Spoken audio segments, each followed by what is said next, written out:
प्रिय विद्यार्थियों, हिंदी क्लास में आपका स्वागत है। आज हम व्यक्तिगत पत्र पढ़ेंगे। व्यक्तिगत पत्र को पारिवारिक पत्र, सामाजिक पत्र भी कहते हैं। आपकी परीक्षाओं में इस प्रकार से व्यक्तिगत पत्र पूछा जाता है जो लगभग 4 अंक का होता है। आप अपने को जयपुर में रहकर पढ़ने वाले अंशुल मानकर अपने पिताजी से 500 रुपये मंगवाने के लिए पत्र लिखिए। तो जब हम व्यक्तिगत पत्र लिखते हैं तो पत्र के प्रारंभ में बाईं तरफ हम लिखते हैं संबोधन शब्द और अभिवादन शब्द। तो अपने पिताजी को हम जब पत्र लिखते हैं तो संबोधन शब्द सबसे पहले लिखते हैं पत्र के प्रारंभ में और बाईं तरफ। तो पिताजी के लिए हम संबोधन शब्द लिखते हैं परम आदरणीय पिताजी। इसके बाद हम अल्पविराम लगाते हैं और इसी के नीचे संबोधन शब्द के नीचे हम लिखते हैं अभिवादन शब्द। तो पिताजी के लिए हम अभिवादन शब्द लिखते हैं सादर चरण स्पर्श। इसके बाद हम यहाँ पर पूर्ण विराम लगा देते हैं। इसके बाद पत्र के ऊपर दाईं तरफ हम लिखते हैं पत्र भेजने वाले का पता लिखा जाता है, जिससे पाठक को ये पता चल जाए कि ये पत्र कहाँ से आया है। इसके बाद में हम अपने पत्र का विवरण प्रारंभ करते हैं। परम आदरणीय पिताजी, सादर चरण स्पर्श। आपका पत्र मिला, पढ़कर हार्दिक प्रसन्नता हुई।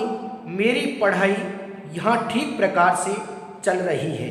घर से आते समय जो रुपए आपने दिए थे विद्यालय की फीस एवं कुछ नई पुस्तकें लेने में खर्च हो गई।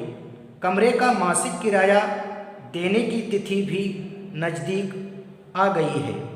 अभी 1 माह है और घर न आ सकूँगा, इसलिए यह पत्र प्राप्त होते ही 500 रुपये भेज दें तो अति उत्तम रहेगा।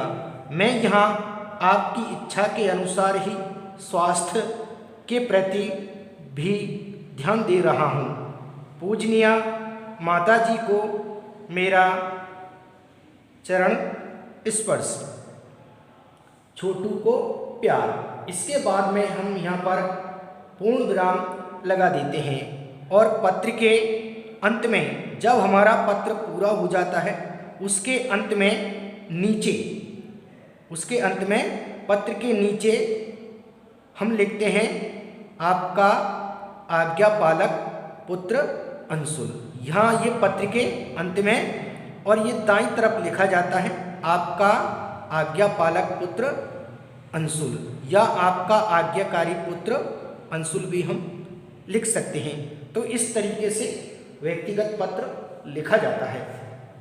अब हम दूसरा पत्र पढ़ते हैं। आप अपने को जोधपुर में पढ़ने वाले जयराम मानकर अपने अर्धवार्षिक परीक्षा फल के बारे में अपने पिताजी को पत्र लिखिए। तो व्यक्तिगत पत्र में जब हम पिताजी को पत्र लिखते हैं तो सबसे पहले पत्र के प्रारंभ में हम लिखते हैं संबोधन शब्द और अभिवादन शब्द। तो पिताजी के लिए संबोधन शब्द लिखते हैं हम आदरणीय पिताजी। इसके बाद में अल्पविराम लगाते हैं। फिर इसी के नीचे बाईं तरफ हम लिखते हैं अभिवादन शब्द। तो अभिवादन शब्द में हम पिताजी के लिए लिखते हैं सादर चरण स्पर्श। इसके बाद में हम यहाँ पर पूर्ण विराम लगा देते हैं। इसके बाद पत्र के ऊपर दाईं तरफ हम लिखते हैं पत्र भेजने वाले का पता, ताकि पाठक को ये पता चल जाए कि ये पत्र कहाँ से आया है। इसके बाद में हम अपने पत्र का प्रारंभ करते हैं। आदरणीय पिताजी, सादर चरण स्पर्श। आपका पत्र मिला, आपके स्नेह वचन पढ़कर मन गदगद हो गया। आपने मेरे परीक्षा फल के बारे में जानना चाहा है। यह आपके आशीर्वाद का ही फल है कि इस बार मुझे अर्धवार्षिक परीक्षा में 80% अंक प्राप्त हुए हैं।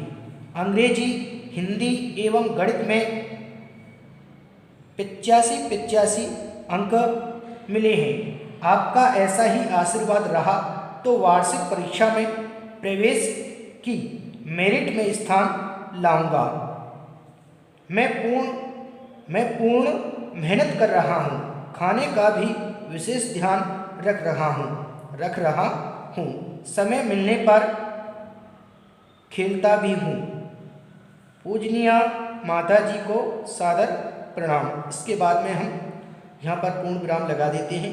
इसके बाद में पत्र के अंत में नीचे हम लिखते हैं, जब हमारा पत्र पूरा हो जाता है, जब हम पत्र के अंत में दाईं तरफ लिखते हैं आपका पुत्र जयराम या आपका आज्ञाकारी पुत्र जयराम लिखते हैं। इसी तरीके से तीसरा पत्र है, आप अपने को मयंक चौहान मानकर अपने छोटे भाई को बुरे लड़कों से दूर रहकर अपनी पढ़ाई पर ध्यान देने के लिए पत्र लिखिए। तो आप अपने को मयंक चौहान मानकर अपने छोटे भाई को, जब हम छोटे भाई को पत्र लिखते हैं, ये भी व्यक्तिगत पत्र के अंतर्गत आता है।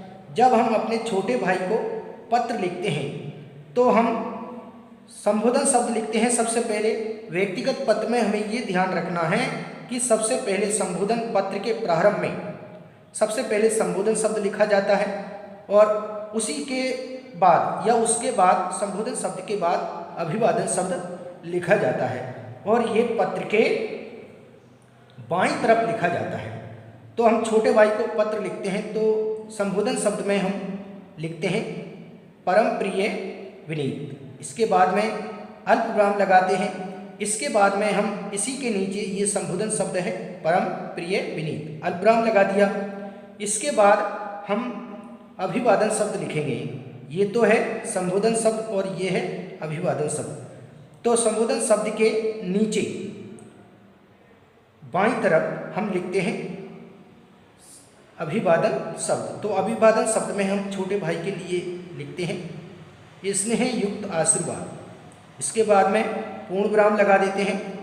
इसके बाद हम पत्र के ऊपर हम लिखते हैं, पत्र के ऊपर दाईं तरफ हम लिखते हैं पत्र भेजने वाले का पता, जिससे हमें ये पता लग जाता है कि पत्र कहाँ से आया है, जिससे पाठक को, पत्र पढ़ने वाले को या जो पत्र प्राप्त करता है उसको ये पता लग जाता है, ये पता लिखने से कि पत्र कहाँ से आया है।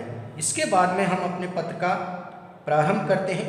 परम प्रिय विनीत, स्नेह युक्त आशीर्वाद, तुम्हारा पत्र मिला।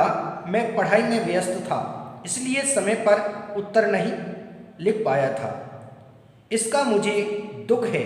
मैं यहाँ तुम्हारे और तुम्हारी पढ़ाई के बारे में ही सोचता रहता हूँ। तुम जिस विद्यालय में पढ़ रहे हो उसमें पुस्तकालय अत्यंत सुंदर है, यह तुम्हें पता ही होगा। तुम वहाँ खाली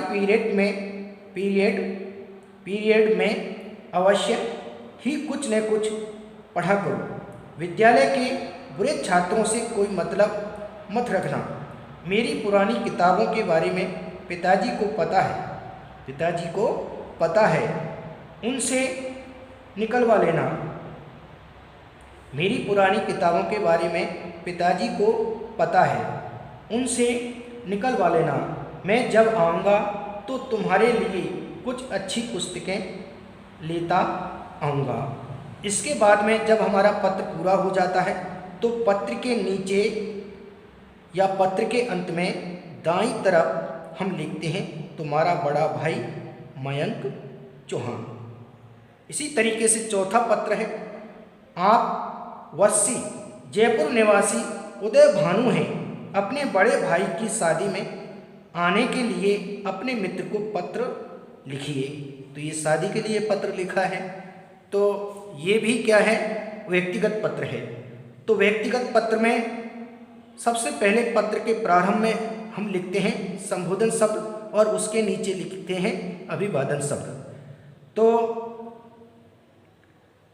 अपने बड़े भाई के, आप बस्सी जयपुर निवासी उदय भानु हैं, अपने बड़े भाई की शादी में आने के लिए अपने मित्र को पत्र लिखना है। तो जब हम मित्र को पत्र लिखते हैं तो ये भी व्यक्तिगत पत्र है।